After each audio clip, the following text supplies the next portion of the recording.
upate kuelewa na maandiko yako. Ni katika Kristo Yesu uliye Bwana na Mwokozi wa maisha ya kwetu, na kanisa na watu wa Mungu tuseme amen. Tuseme amen. Amen. Niombe ufungue nami kitabu kile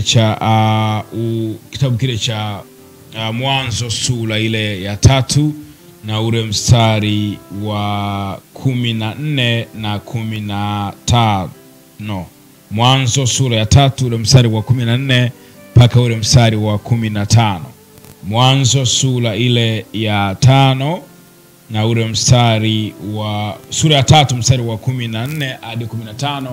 Maandiko matakatifu yanasema, Bwana Mungu akamwambia nyoka, kwa sababu umeyafanya hayo, umelaniwa wewe kuliko wanyama wote na kuliko hayawani wote walioko mwituni. Kwa tumbo utakwenda na mavumbi utakula siku zote za maisha yako. Bwana Mungu akamwambia nyoka. Bwana Mungu akamwambia nyoka, kwa sababu Bwana Mungu akamwambia mwanamke. Hii ni 3, sawa? Okay, sawa. Bwana Mungu akamwambia mwanamke, ni nini hili ulilolifanya? Mwanamke akasema, nyoka alinidanganya nikala. Bwana Mungu akamwambia nyoka, kwa sababu umeyafanya hayo, umelaniwa wewe kuliko wanyama wote na kuliko hayawani wote walioko mwituni. Kwa tumbo utakwenda, kwa tumbo utakwenda, kwa tumbo utakwenda na mavumbi utakula siku zote za maisha yako. Alafu mstari wa 15, nami nitaweka uadui kati yako na huyo mwanamke, na kati ya uzao wako na uzao wake, na huo utakuponda kichwa na wewe utamponda kisigino.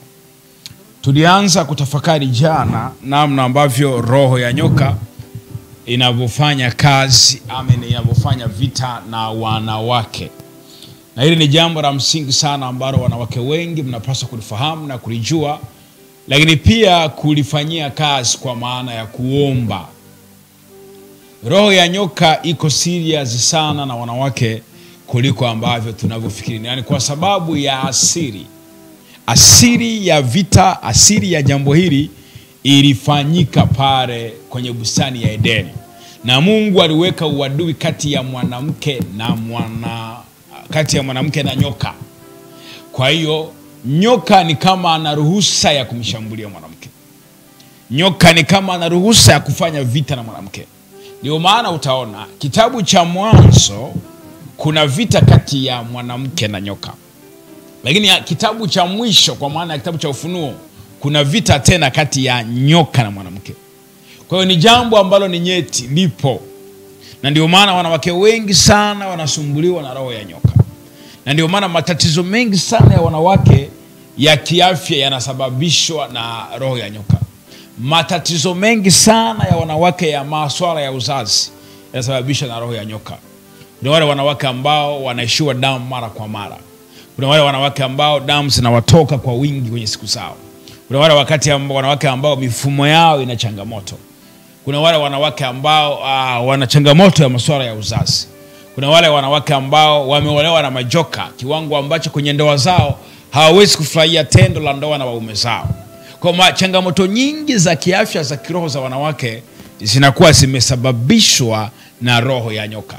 Kwa ni vizuri wanawake wakafahamu habari hizi. Si wanawake tu, bali pia na wanaume ambao wamewaoa wanawake, bali pia na wanaume ambao wamezaliwa na hao wanawake, ili wakaungana kwa pamoja kuweza kufanya vita kinyume na roho ya nyoka. Majoka haya yametesa sana wanawake wengi. Sasa jana tulianza kuangalia dalili za mwanamke anayeshambuliwa na roho ya nyoka. Na tulizungumza dalili mbili. Dalili ya kwanza tukasema ni kula vitu ambavyo si vyakula. Ni kula vitu ambavyo si vyakula. Wanawake wengi ambao wanaokula vitu ambavyo sio vyakula, wanakula udongo, wanakula mchele, wanakula kucha, wanakula sabuni, wanakula pumba, wanakula unga, wanakula chaki, wanakula raba, plastiki. Mara nyingi ukaribia wote ni shambulio, ni wanawake ambao wanashambuliwa na roho ya nyoka. Na tuna wale wanawake ambao wao changamoto yao kubwa au shida kubwa walionayo ni wanapenda harufu ya vumbi. Hii tukasema pia ni dalili ambayo inaonyesha kwamba wewe unashambuliwa na joka. Kwa ni vizuri ukaomba mbele za Bwana na ukajitenga na roho. Na kama utakuwa unasumbuliwa na hii roho ya nyoka, ili kuonyesha kwamba umefunguliwa, lazima uache kula hivi vitu.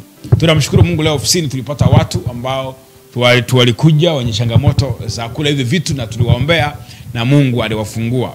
Kwa kesho pia kama una nafasi, mpaka wiki yote ofisini kuanzia saa 5, saa 6, saa 7 mpaka saa 2 usiku, ili tuweze kuomba pamoja na wewe, na uje na udongo, uje na mchere, uje na hivyo ambavyo unavyokula, na Mungu atakufungua.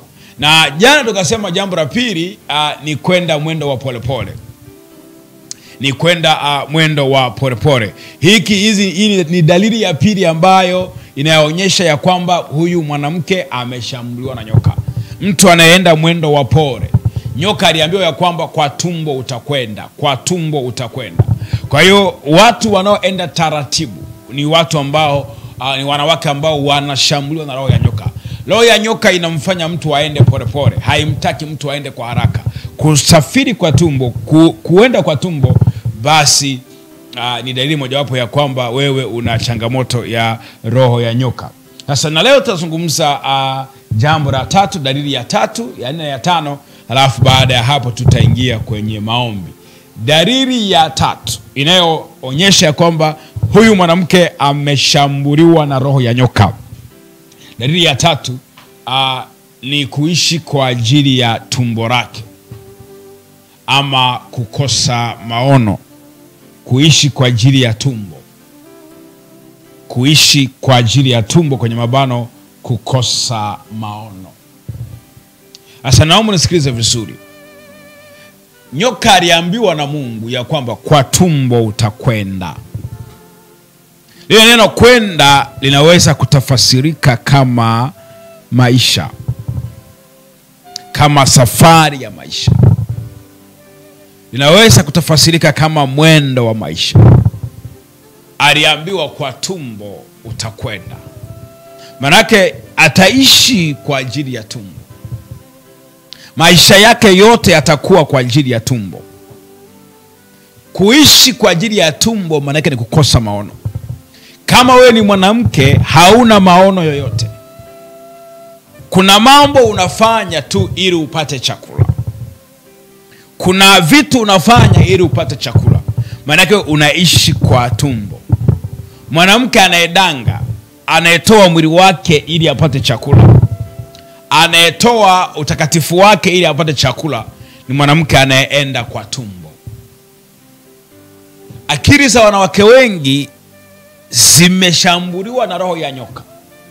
Nyoka amewaonyesha ya kwamba hawawezi.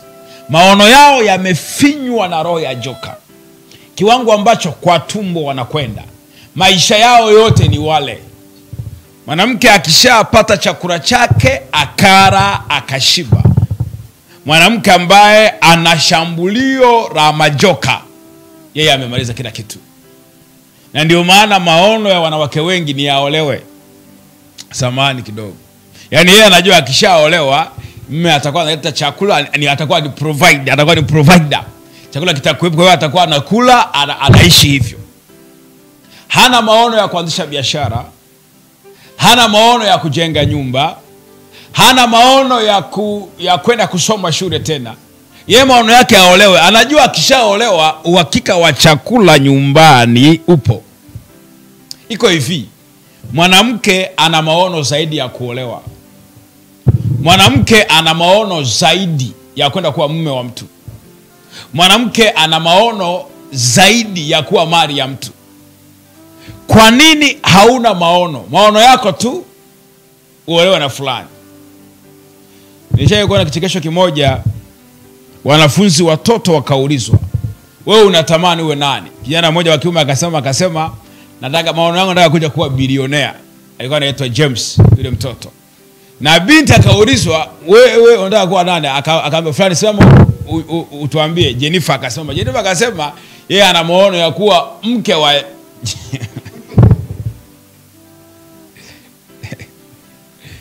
watu wengi wanawake wengi wanakwenda kwa tumbo. Mwanamke hauwezi ukaishi safari hii ya maisha kwa tumbo.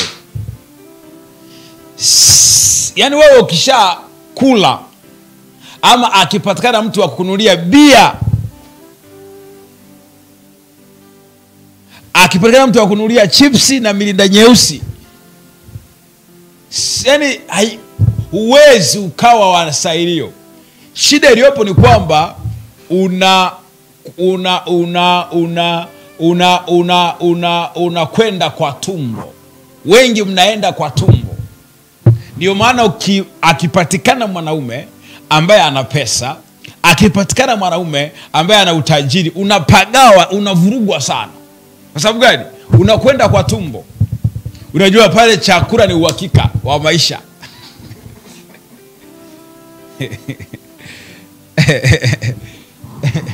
Sasa haiwezekani wewe Mungu akulete duniani hapa eti kwa lengo la kuja kuolewa peke yake. Haiwezekani. Haiwezekani Mungu aingie gharama akuumbe eti lengo lake kubwa, kusudi la Mungu eti uje uolewe. Hapana. Haiwezekani wewe eti ukipata chakula imeisha. Ndio maana mwanamke akipata ajira, hata kama analipwa kiasi kidogo, lakini kile kiasi kikamwezesha kupata chakula yeye na mwanae, ama kupata chakula cha yeye, huwezi kumwona anahangaika tena. Huwezi kumwona anateseka tena. Nini? Huyu anakwenda kwa tumbo. Na ndio maana wanawake ambao alipata uwezo wa kupata chakula, akawa na uwezo wa kununua chakula chake, kama alikuwa kwenye ndoa na ana uwezo wa kujinunulia chakula, baada ya kuolewa akagundua ya kwamba, au maisha akagundua ya kwamba anaweza akanunua chakula chake mwenyewe, rahisi kuvunja ndoa yake. Ndio maana mnashauriana, kwani nini? Mwanao utalea. Kwani hali utashinda kumnunulia chips mwanao? Utashinda kumnunulia ice cream mwanao? Achana wewe mwanaume. Mnashauriana, mnavunja ndoa, kwa sababu ushauri wenu umelenga kwamba una uwezo wa kununua chakula chako mwenyewe. Watu wa Mungu, kwenye maisha haya kuna zaidi ya kula. Kwenye maisha haya hauwezi kuishi tu kwa ajili ya tumbo. Yaani wewe ufanye kazi, upate mshahara kwa ajili ununue unga, basi ndio mwisho wako hivyo. Kwa kuwa bosi anakulipa 1,500,000, haupati shida nyingine, kichwa chako hakiumii. Hapana. Hapana. Hujaumbwa na Mungu uende kwa tumbo. Nyoka ndio anapaswa aende kwa watu. Wewe hauwezi ukaishi kwa tumbo. Haiwezekani wewe ukishakula ukinunua baga, pizza, ndio kabisa umemalizwa. Haiwezekani. Haiwezekani. Kwa hebu angalia una maono gani kwenye maisha yako. Hebu tafakari kama mwanamke. Una mikakati gani ndani ya kwenye maisha yako? Una mipango ipi kwenye maisha yako? Ni mambo mangapi ambayo umeanza kuyatekeleza kama mwanamke? Au unaishi kwa ajili ya tumbo?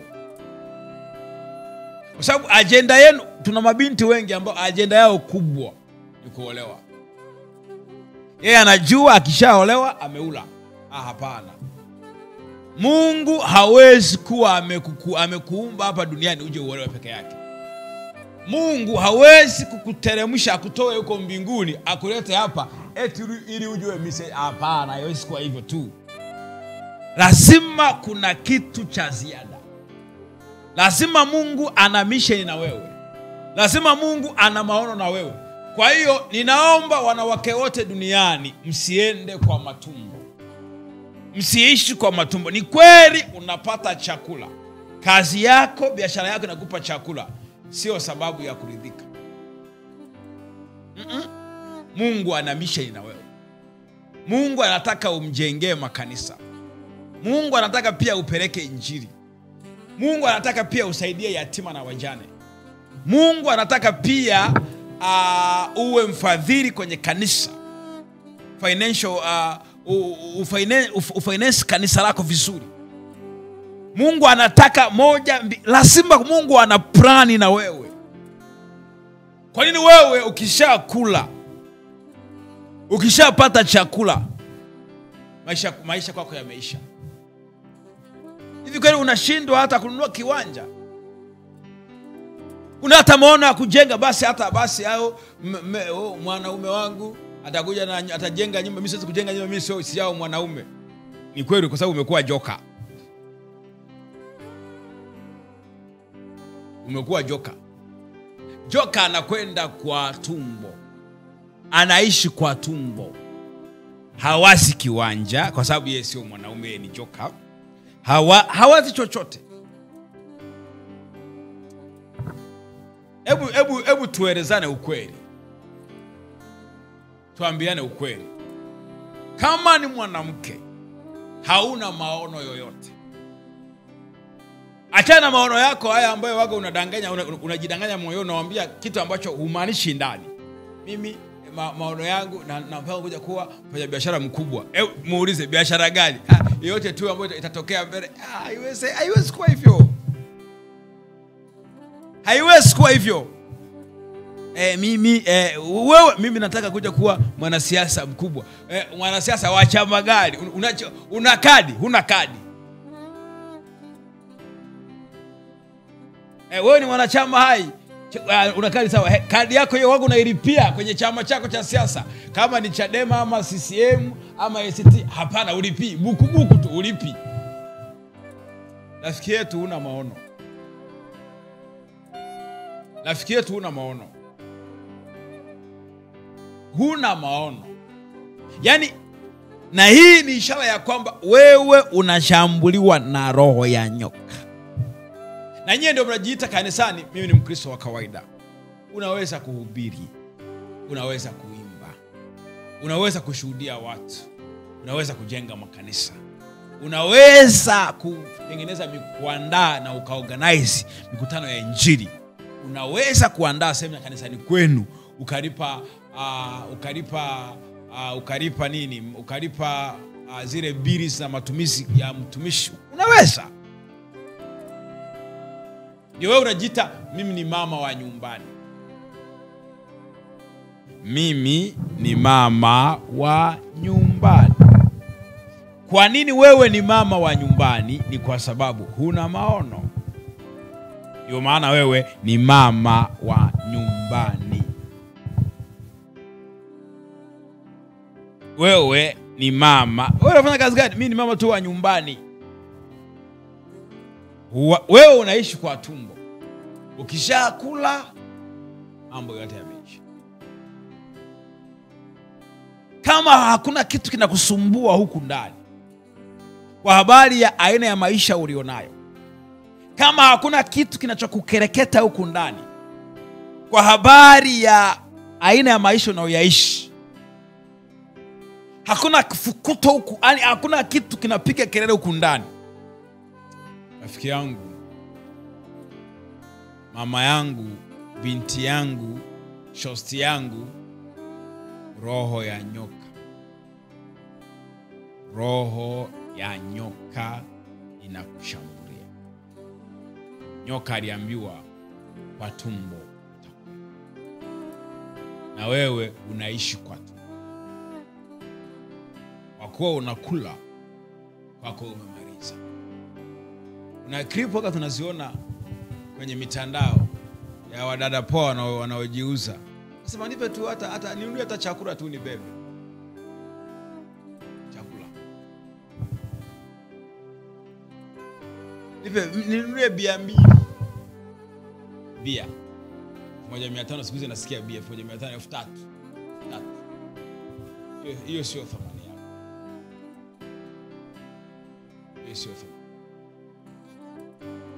Hiyo sio thamani yako. Hivi nafikiri wewe ni wa kumuombaomba boyfriend wako buku ya ruku 2000 ya ruku? Hivi nafikiri wewe ni wa kuomba kila kitu kwa mume wako, kila kitu? Wewe sio wa kwenda kwa tumbo. So anayepaswa aende kwa tumbo ni nyoka. Wewe unapaswa uende kwa imani.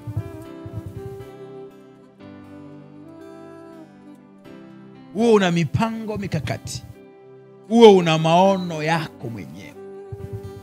Kuna mahali unaenda, na yale maono ndio yanayokupeleka, na mipango ulionayo thabiti ndio inakupeleka. Biblia inasema pasipo maono watu hushindwa kujizuia. Pasipo maono watu hushindwa kujizuia. Kama hauna maono, kuna mambo utashindwa kujizuia nayo. Kila kitu kwako ni ndio mzee. Kama huna maono, kwako kila kitu ni ndio mzee. Sababu pasipo maono watu hushindwa kujizuia. Kuna vitu unashindwa kumkatalia boyfriend wako kwa sababu huna maono, kwa tumbo unaenda. Kuna vitu unashindwa kumkatalia bosi wako kwa sababu huna maono, kwa tumbo unaenda. Kuna vitu ambavyo unashindwa kumkatalia mchungaji wako kwa sababu huna maono, kwa tumbo unaenda. Pasipo maono watu hushindwa kujizuia. Haiwezekani we, haiwezekani. Mimi nakataa.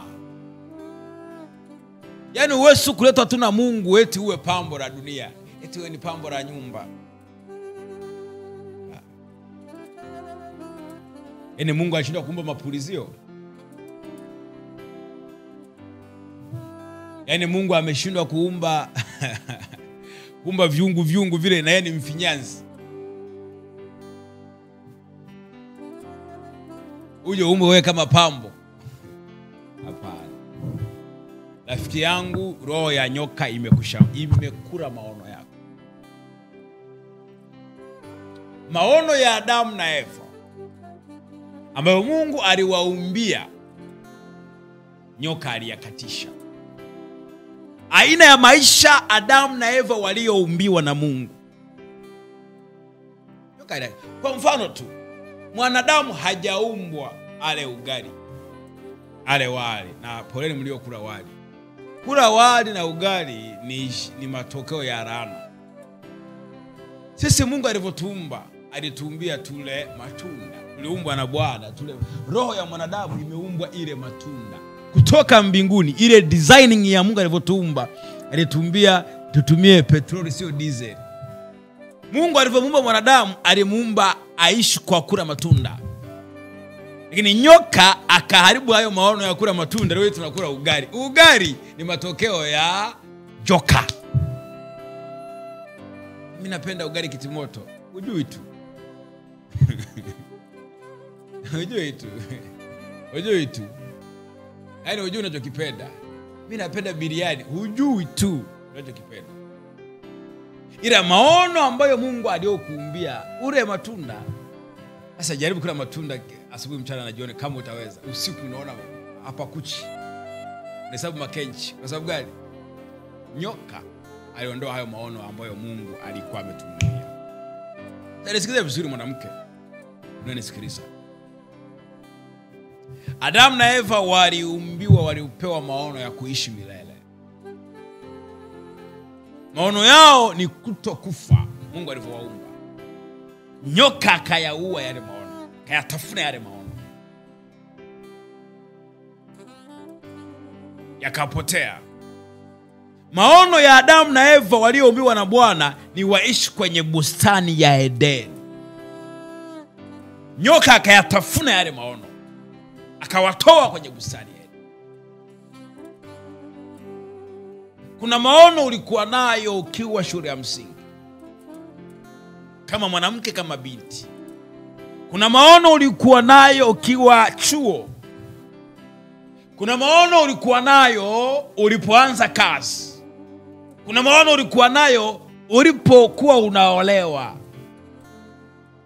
Lakini cha ajabu ni kwamba roho ya nyoka imetafuna hayo maono. Sasa hivi unakwenda kwa tumbo. Unaishi kwa tumbo. Ni ule ulale. Hata ukienda kwenye biashara yako, tukishapata wateja 2 3, ukapata chakula maisha.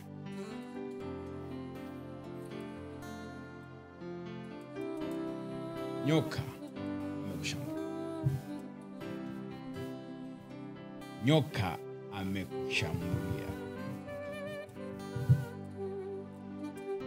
Nataka utafakari, maono yako yako wapi?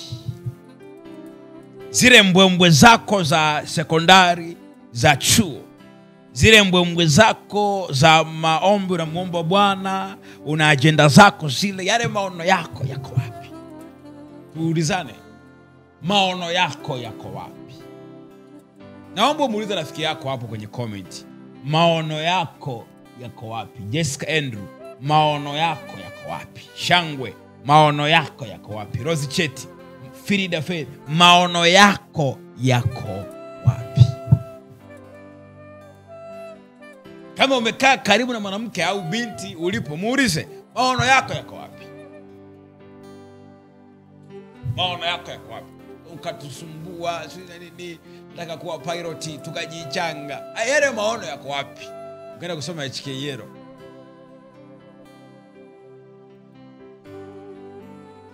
Nataka mimi nije niwe mwanasheria, tukapambana, tukatoa ada School of Law, umeshadisco Sumaranga. Kama umekaa karibu na binti au mwanamke, muulize, maono yako yako wapi? Maono yako yako wapi? Hebu tueleze maono yako yako wapi? Maono yako yako wapi? Ulioyaandika kwenye diary miaka 5 iliyopita. Ulioyaandika kwenye paper miaka 7 iliyopita. Ulioenda kumshirikisha bosi mmoja hivi, ukakaa naye ukamshirikisha, ukatumia masaa 2 ukamshirikisha, mnakunywa juice. Yale maono uliomshirikisha yule bosi yako wapi sasa?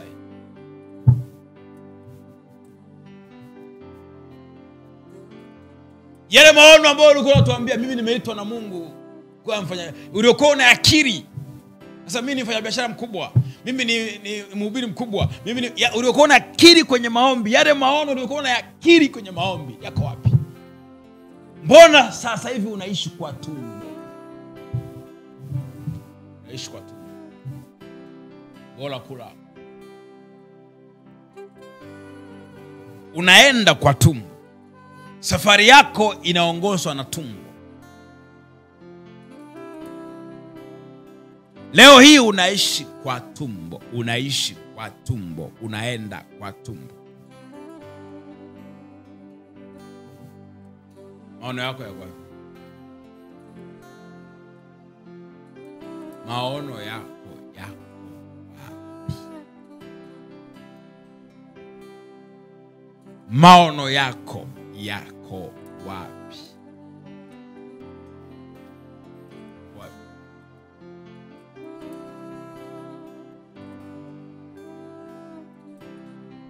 Nyoka akaambiwa, kwa tumbo, kwa tumbo utakwenda. Kitakachokufanya uendelee kuwepo nyoka, kitakachokuwa kinafanya siku zako ziendelee kusogea, nyoka ni tumbo.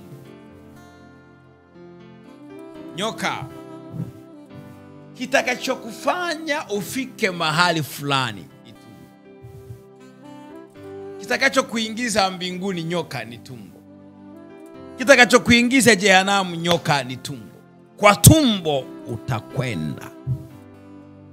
Joka anaambiwa kwa tumbo utakwenda.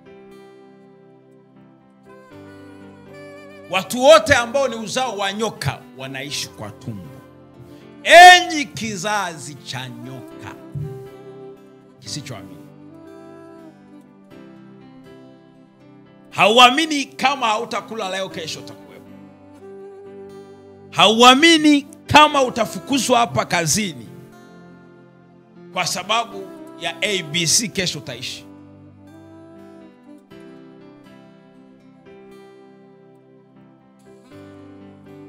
Enyi kizazi cha nyoka, sio amini. Nataka ili muishi paka mle kitu, mpate kitu. Na napata wasiwasi wale ambao mjafunga kwa rezema. Nafikiri nyewe mnakwenda kwa tumbo. Nafikiria ni mwezi mtukufu wa Ramadhani. Ni kwa rezima. Watu mnabugia mchana, mnakula mchana, mnakula tu, mnakula. Mnakwenda kwa tumbo. Yaani hauamini kwamba usipokula utaishi. Hauamini kwamba hata tumbo lako lisipokula kesho utakuwepo, utaishi. Uamini. Uamini. Sasa nisikilize vizuri. Nataka uende ukachimbue maono yako kama mwanamke. Nataka uende ukayatafute maono yako kama mwanamke. Uliyaweka wapi? Uliyachimbia wapi? Kwa sababu huwezi kuishi kwa tumbo wewe.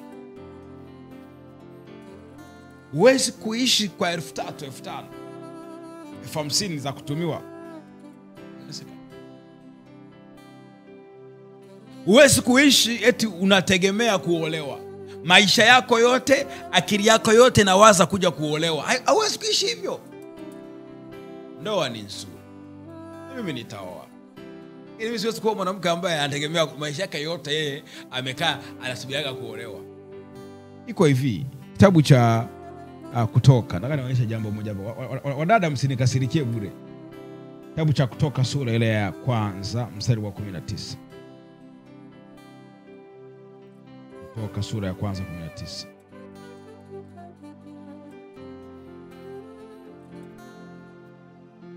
Kutoka sura ya kwanza 19. Sema hivi, wazalisha wakamwambia Farao,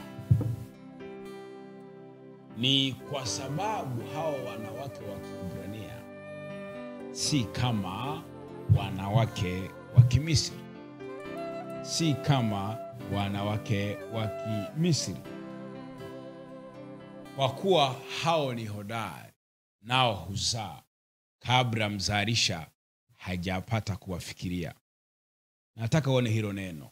Nao huzaa kabla mzalisha hajapata kuwafikiria. Nao huzaa kabla mzalisha hajapata kuwafikiria. Wanawake wa Kiebrania jinsi walivyo, wana uwezo wa kuzalisha biashara. Wana uwezo wa kuzalisha kwenye maisha yao. Wana uwezo wa kuzalisha uchumi kabla mzalisha hajawafikiria. Wanawake wa Kiebrania wana uwezo wa kuzalisha uchumi kabla mwanaume mzalisha mme hajawafikiria. Mwanamke wa Kiebrania anaweza akazaa mambo, anaweza akazaa kampuni, anaweza akazaa kiwanda, anaweza akazaa taasisi, anaweza akazaa biashara, anaweza akazaa nyumba kabla mume wake hajamfikiria. Maana yake mwanamke wa Kiebrania ana mawazo ya kuzaa mambo, ana mawazo ya kuanzisha vitu, ana mawazo ya kuanzisha miradi, kuanzisha project mbalimbali kabla mwanaume anayemuoa hajamfikiria. Huyu mtu anaenda kwa imani. Huyu mtu tunasema anaenda katika neema. Wengine waliobaki wanaenda kwa tu. Pesa yako yote unakula just. Wewe ni kula, kubadilisha kucha, kubadilisha mawigi, kubadilisha rasta, leo Sasha, kesho King Afro, kubadilisha high heels.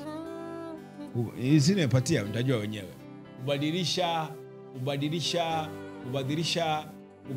Kubadilisha.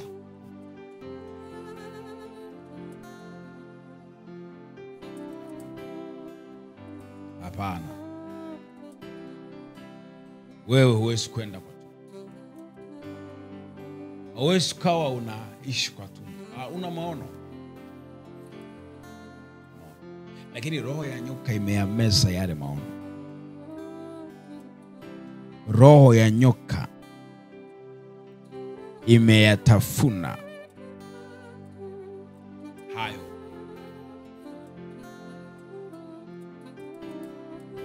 Umekuwa mbumbumbu kabisa.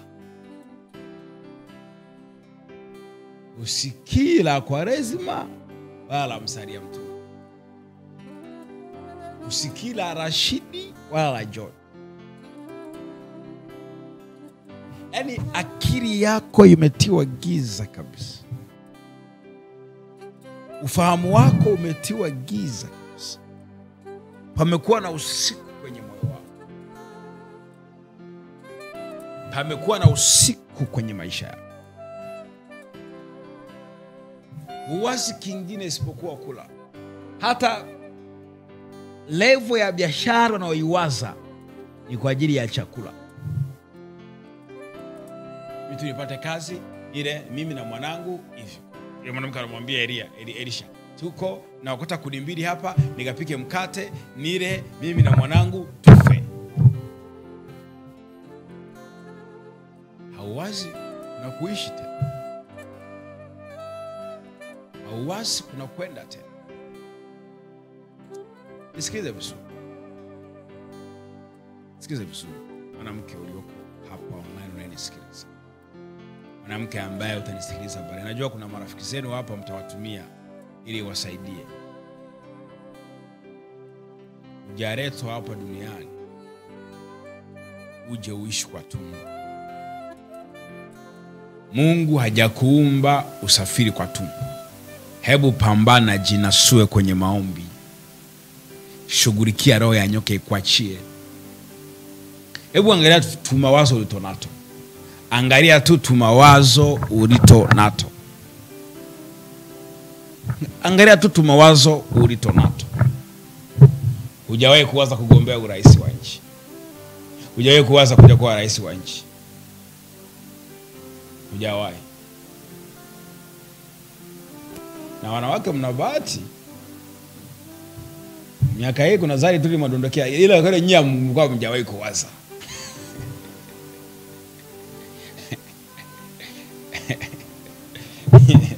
Haya, asiye kuona mkichukua fomu. Kuna zari tuli matokea hapa. Ila hamjawahi kuwaza. Sasa hivi ni zari tuli madondokea na wengine mnaunga tera. Lakini kwa kweli sio mawazo yenu. Okay.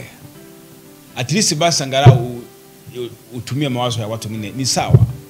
Na nataka niseme hivi. Kama wewe ni mwanamke,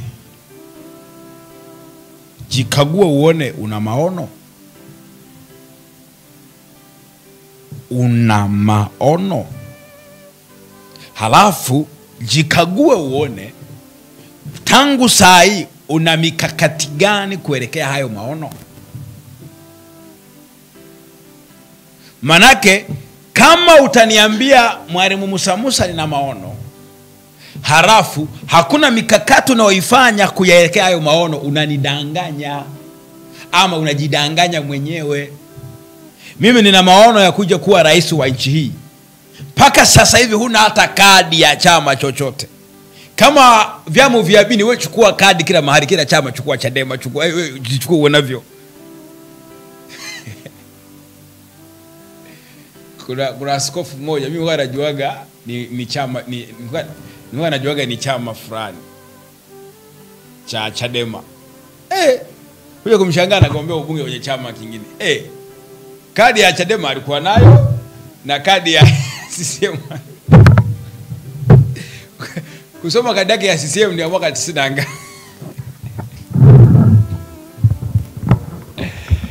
Kwa hiyo usijidanganye. Kuna watu hapa mnajidanganya, unajua mimi na maono, nina ndoto za kuja kuwa mhubiri, nasubiri wakati wa Bwana. Okay. Nataka unionyeshe ni nini unafanya sasa hivi kuelekea kwenye maono yako. Kama utanionyesha kitu unachokifanya sasa hivi kuelekea kwenye maono yako, ni kweli wewe una maono. Lakini ukiniambia ya kwamba una maono na saa hii hakuna chochote unachokifanya kuelekea kwenye hayo maono, unajidanganya, na unanidanganya na mimi. Kwa sababu maono yanamlazimisha mtu afanye kitu fulani sahihi. Hatima huwa inamsukuma mtu, inamlazimisha afanye vitu fulani sasa. Kwa hiyo kama una maono ya kuja kuwa mfanyabiashara mwenye maduka makubwa, basi sasa hivi niambie, mimi ni winga, sina mtaki, ila ni winga. Chukua bidhaa za watu, posti. Wakishachagua unamwambia tuma hela tukuletee. Akishakutumia hela unamchukulia hela yako unampelekea. Hela yake hiyo ndio mtaji, unapata faida yako. Uniambie hivyo. So wewe kuniambia nina maono nataka ninge kuwa mfanyabiashara mkubwa, alafu umetulia. Hapana, unajidanganya wewe na unanidanganya pia na mimi. Mtumishi wa Bwana, hiyo ni dhambi mara mbili. Sasa na wengi maono hamna, ila mmejidanganya kama mna maono. Eti mimi na maono ya kuja kuwa mwalimu wa neno la Bwana. Umeshinda tu hata kuwafundisha watoto wako. Haya, umekosa nafasi za kuhubiri pale kwenye jumuiya ya Bikira Maria mparizo wa Mungu. Hapana. Umeshindwa kutufundisha Facebook. Umeshindwa kutufundisha Instagram. Umeshindwa kutufundisha Instagram, Facebook, nini nyingine? Kilogram, nini? Telegram,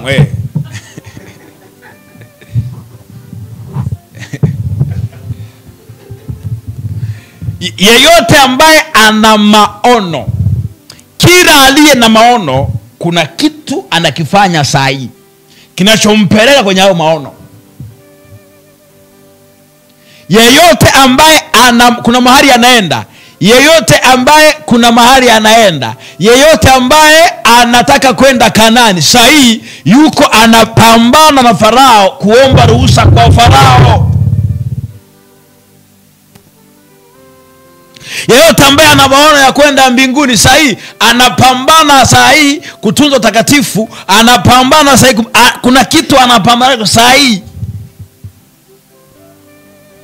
Uwezi ukawa una maono alafu sahihi hakuna kitu unafanya. Huna maono wewe, roho ya nyoka imekushambulia, unaenda kwa tumbo. Usiniambie eti mimi na maono nataka kuwa designer. Sasa unavaa madera na vijora. Hadi designer sasa unavaa madera na vijora. Haya, hilo dera umeshinda hata kulibana bana namna fulani kuifanya ukaburi hata dera lenye mipasuo miwili mbele na nyuma. Au ukaburi dera lenye mifuko 3. Ukaliweka dera na mifuko ya hapa juu kifuani. Dera lako. Utuambie wewe ni designer. Tena hapa mbele ukaweka vitenge, mifuko ya vitenge vya hapa juu. Sasa unatuambia nataka kuwa designer gani? Nyoka aliambiwa kwa tumbo utakwenda. Kama wewe ni mwanamke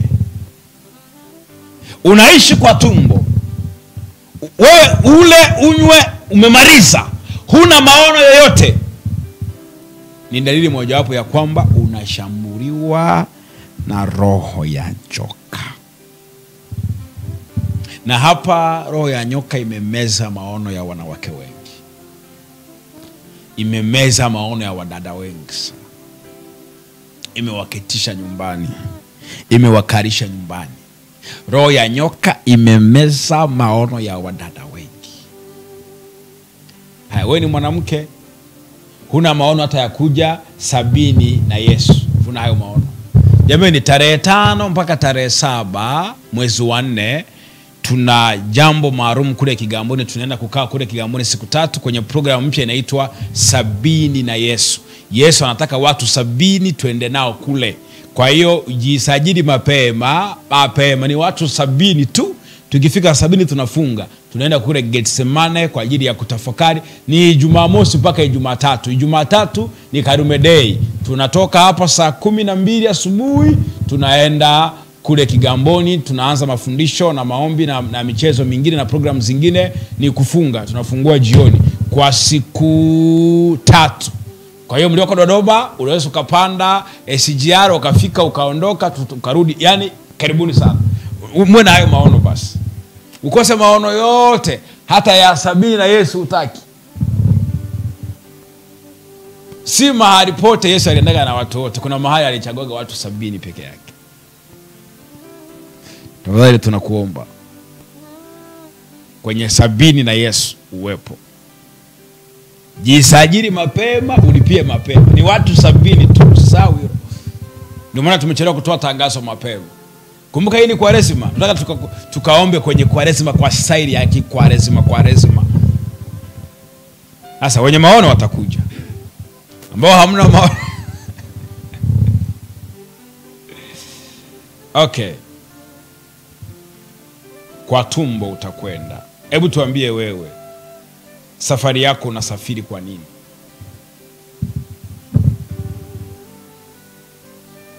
Kinachokufanya unaendelea mbele na safari ni kitu gani? Ni bora uzima. Mnasemaga bora uzima. Nyie ndio mnaenda kwa tumbo. Bora uzima.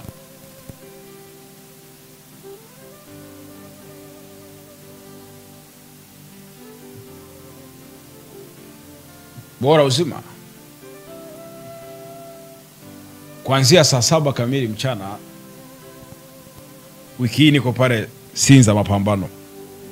Kama umefungwa na roho ya nyoka, tafadhali njoo nikuombe. Just come. Uko Dar es Salaam, njoo. Piga simu, tutakuta tuko pale, njoo tukuombe. Okay.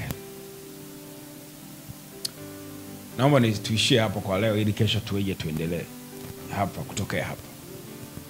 Nataka nikuombe Mungu afufue maono ulionayo. Mungu afufue maono ambayo nyoka aliyakatisha. Baba, katika jina la Yesu Kristo wa Nazareti, Mungu muumba wa mbingu na nchi, Baba wa Bwana wetu Yesu Kristo, Mungu unayetawala, Mungu unayeishi, Mungu mwenye nguvu zote, Mungu muweza wa yote, ninakushukuru sana Bwana Yesu kwa ajili ya siku ya leo ya baraka ambayo Mungu umempa mwanao. Baba, ninamuombea nyoka ametafuna maono yake, joka amekula malengo yake, nyoka amekula kesho yake, nyoka ametafuna baadaye yake. Ni kama mbele yake anaona giza, ni kama mbele yake hajapanga chochote, ni kama mbele yake hakuna kitu anachokiendea, kuna giza. Mungu uliyeziumba mbingu na nchi, roho ya nyoka inayomshambulia ninafanya vita nayo. Ewe joka unayemshambulia huyu binti, ewe joka unayemshambulia huyu mwanamke, ninafanya vita na wewe. Ninakupasua vipande vipande, ninakuangusha vipande vipande. Ewe joka, ewe joka, ewe joka, ewe joka, ewe joka, ewe joka, ewe joka, ninafanya vita na wewe. Ninakupasua, napasua matumbo yako. Kila ulichomeza cha kwake, maono ulio ya meza, ninakuapisha uyatapike. Umeumeza maono yake, maono ya miradi, maono ya biashara, maono yake kwenye siasa, maono yake kwenye taaluma yake, kwenye career yake. Ninapasua tumbo la joka, ninaingiza kurabu ndani yako, ninapasua matumbo yako. Utapike maono, utapike mipango. Ninamrejesha tena mtoto wako huyu, Bwana, aanze kuwaza sawa sawa, aanze kuona sawa sawa, aanze kufikiri sawa sawa, ayaelekee maono yaliyoko mbele yake, katika jina la Mungu Baba na Mwana na Roho Mtakatifu. Amen. Amen. Tumpigie Bwana makofi mengi mengi ya shangwe. Amen. Ni wakati wa kumtolea Mungu sadaka na dhabihu. Kuna namba za sadaka. Hakikisha unamtolea Mungu sadaka. Ibada yako inakamilishwa na sadaka. Kwa hakikisha unatoa na sadaka yako kwa Bwana kwenye lipa namba, kwenye M-Pesa, kwenye Mix by Yasi, lakini pia kwenye akaunti yetu ya CRDB. Unaweza ukafanya hivyo na Mungu atakubariki sana. Majina yanayotokea ni Wapeni Ningi Chakula Foundation. Lakini ukiendelea kutoa sadaka, tunawakumbusha watu wote ya kwamba tarehe 5 mwezi wa 7, tarehe 5 mwezi wa 4 mpaka tarehe 7 tuna programu inaitwa Sabini na Yesu. Sabini na Yesu. Naomba pia mnitaipie pale kwenye comment nione kama tuko pamoja. Sabini na Yesu. Ukiwa unaenda kutoa sadaka, naomba uniandikie hapo Sabini na Yesu. Sabini na Yesu ni programu nzuri kwa ajili ya kazi, ni programu nzuri kwa ajili ya kukaa na Bwana. Sabini na Yesu. Kwa hiyo ni ya watu 70 tu. Mungu anataka watu 70 tupande nao mlimani. Mungu akamwambia Musa, unichagulie wazee 70 uje nao huko mlimani. Na Mungu ametuambia tumchagulie watu 70 tuende nao mlimani. Kwa hiyo ni kuombe, tutakaa huko kwa siku 3 kuanzia Jumamosi asubuhi mpaka Jumatatu mchana, ambapo hiyo Jumatatu ni Karume Day. Kwa hiyo ni kuombe ujisajili mapema. Watu wameshaanza kujisajili, bado wewe tu jisajili mapema. Ada ni shilingi 100,000 kwa ajili ya usafiri, chakula na kila kitu. Kwa hiyo tukuombe tafadhali uende ujisajili mapema ili uweze kwenda huko kwenye Sabini na Yesu. Mungu akubariki sana. Nikutakie wakati mwema. Tukutane tena kesho pale saa 4 kwenye Chakula TV, uhakika wa maisha. Nakupenda sana. Naitwa Mwalimu Musa. Shalom, shalom. Amen.